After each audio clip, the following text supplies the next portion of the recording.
Take advantage of the Boxing King Media discount at BYD Sheffield. You can get this amazing car for £269 per month with a £269 deposit. Details in the description.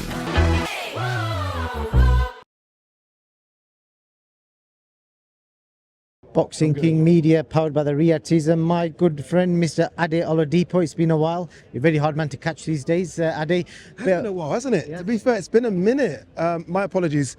It's weird because the times that you're asking me, they're saying, Ade, quickly jump on and do rehearsals. So now's like the perfect time. Now's the perfect time.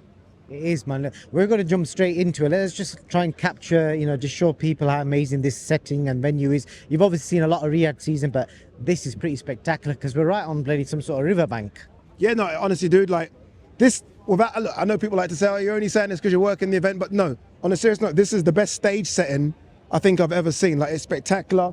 I don't know if the camera can show, there's almost a set behind a set, which I don't think I'll be able to show it. But honestly, it's incredible. Greatest fight card ever, greatest set ever. Indeed so, and one of the greatest presenters ever. I wish. There are many top presenters here. I'm still learning. I feel like I'm still a baby after 4 or 5 years. I'm still a baby in this business. There's so many other great presenters that I'm learning from. Yourself included. I'm learning from the way in which you conduct your interviews. I watch everyone. It's the best way to be, bro. Watch everyone and then develop your own style. So let's jump into it, man.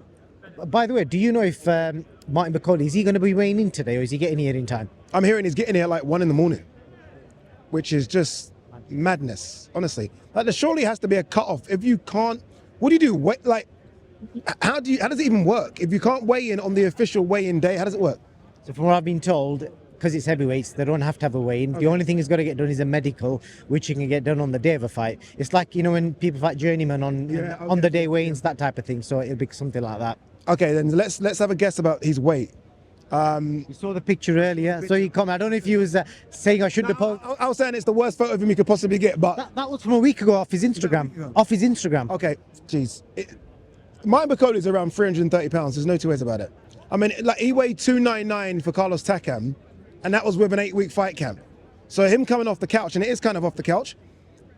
He wasn't going to start fight camp until another couple of weeks for F.A. Jagba, so he's about 320 pounds. So this is, I think, a 5-round war. I think he's got 5 good rounds inside him. But 5 rounds is all he needs. 5 rounds is all he needs, but it's a bit crazy. It is, I don't think, in all week we were saying we need something to light up this event. But nobody wanted that. And obviously we've heard news today about Daniel's viral infection, and I think it took some antihistamines from what Frank Warren said, and then the British Boxing Board were like, no, you're not going to fight. It's mad, because I filmed him the day before and he looked unbelievable. I'm not joking, he looked ferocious on the pads. Such a shame for Daniel Dubois. And what I hate is the conspiracy theories going around. Like Daniel Dubois somehow was going to fight Jerome Miller, Hrgovic, AJ, go into Alexander Usyk's back garden and be scared of fighting Joseph Parker. Like, he somehow pulled himself up. Nonsense, people chat. And don't get me wrong, it's probably a 17-year-old on his little laptop, but it's just silly. I feel sorry for Daniel. It's been a good fight camp. I've spoken to Don Charles about just the shape he was in. And he wanted the Usyk fight after. Like, not that he was overlooking Parker, but he's already set his sights on Usyk for the summer. So it kind of derails that a little bit. But look, health is wealth. And if you're Daniel right now and you're in the form of your life, don't take the risk. Parker's a dangerous fighter. If you're not, I was going to say 100%, they're never 100%. But if you're not 90%, don't go in that ring. So I think it's a wise choice. And for us fight fans, I mean, the option of BAKOLE ain't bad anyway, is it really? So, I mean, no one's complaining. And he's got the bounty of the undisputed fight, which he was basically gambling against Joseph. But I made the point earlier, I was speaking to Spencer Fear on them 4 fights he mentioned there, Usyk, Miller, Hrgovic and AJ. He was the underdog in all 4 fights. This is the first fight in his last 4 or 5, should I say, that he's a favourite. So mathematically, it doesn't even make sense what people are trying to put on him. Yeah. I mean, he's got credit in the bank. Like, he's got so much credit in the bank to the point where he can put out the next couple for me. Do you know what I mean? Considering what he's done in the last 18 months, like, he is the form heavyweight in the world. And I say that even including Usyk, because he's knocking people out. He's stopping people as an underdog. And look, I mean, even the Usyk fight, he was doing good for 4 or 5 rounds, and then eventually Usyk, being the magician he is, kind of worked him out. But now, I feel sorry for Dubois. Who wants to do a 10-week fight camp, come here, and then on the 11th hour be pulled? Like, trust me, he's a fighter. If you were to ask him, would you fight, he would jump in that ring now. But British Boxing Board of Control are doing a good thing, same with Floyd Schofield. And if you're not 100%, I like what they're doing. They're saying, no, you can't fight. And we shouldn't be mad at that. We should be applauding what they're doing. Because I'm telling you now, having watched a lot of events around the world, especially in America, you're fighting. Someone's giving you the green light, you're fighting. So I think it's a good thing that they pulled him. Yeah, indeed it is, man. Can you, you like to give predictions, or have you got I do. So I've got to ask you, like, are you giving BAKOLE any chance tomorrow night? Absolutely. Dude, you know, I'm the biggest Martin BAKOLE fan. I even told Ben Shalom, I said, Ben, I feel like I promote Martin BAKOLE more than you do. I give him a chance. You know, I remember when he came in really heavy against Carlos Takam, so he's heaviest. I remember thinking, he's too heavy.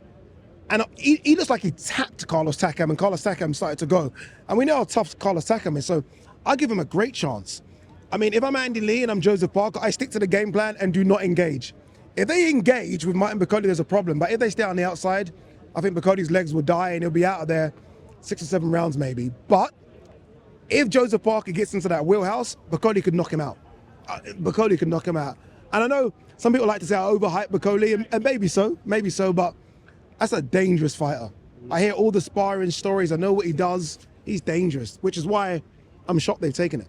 Well, I can tell you this much. Alex Krasik recently told me of how good he was from the spars, and he didn't confirm any knockouts, but he just said we won't want to fight him because he's got no belts. Yeah, dude, he's the risk reward of fighting him is just crazy. There is so much risk, and the reward, look, you're gonna get paid.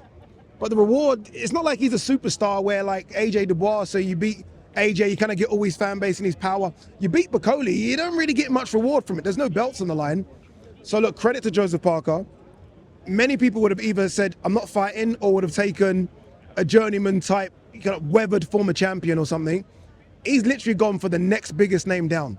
Like, this is as hard, I think, as Dubois. So credit to Joseph Parker, credit to Andy Lee, Spencer Brown for getting this together. This is an incredible replacement. Like, it doesn't affect the state of this card at all. Like, still for me, the greatest fight card ever, because they've kept this one intact. Last question for you. I know you've got Nigerian roots here. I've got that right. Republic of Congo. Tell me something about the people of Congo and why this man is so dangerous. Something that's cultural and related to the people of Congo. No, I will say this. It's funny you say that. My missus is from Congo. Oh, wow. My missus is from Congo, and she tells me how much of a superstar he is out there now. He actually said which one. Babes, it's not true. So she tells me how big a superstar he is. And as soon as she heard that he was fighting, she was like, can I fly over? Can I fly over? So he's just a big star out there. That's why I always keep talking about a fight in Africa with him and AJ, just because both of them would have people lining the street. He's that well known. You've interviewed him. He's such a nice guy as well. And I think people can relate to that a little bit. Just him being a nice, normal looking guy. He's not got a six pack. He's not chiseled. He just gets in the ring, he fights, and then he vanishes. And I love that about him. I honestly, I'm such a big fan. And I wish both of them, like, I love Joseph Parker. I love Martin BAKOLE. Such a tough fight to kind of say who you want to win, but I wish them both luck. Pick one. Parker, he deserves it. Like, he deserves it, man. BAKOLE, this is almost like this, there's no pressure on BAKOLE. There's so much pressure on Parker. When you fight a late replacement, you're supposed to win because you're fit. And I almost feel like BAKOLE can recover from a defeat, because like, well, I took it on 2 days' notice, whereas Parker is like, well, I've been training 3 months. So Parker. Fair play, Adi. I know you got to go up to the studio. Thank you for your time, brother, and I'll catch you soon.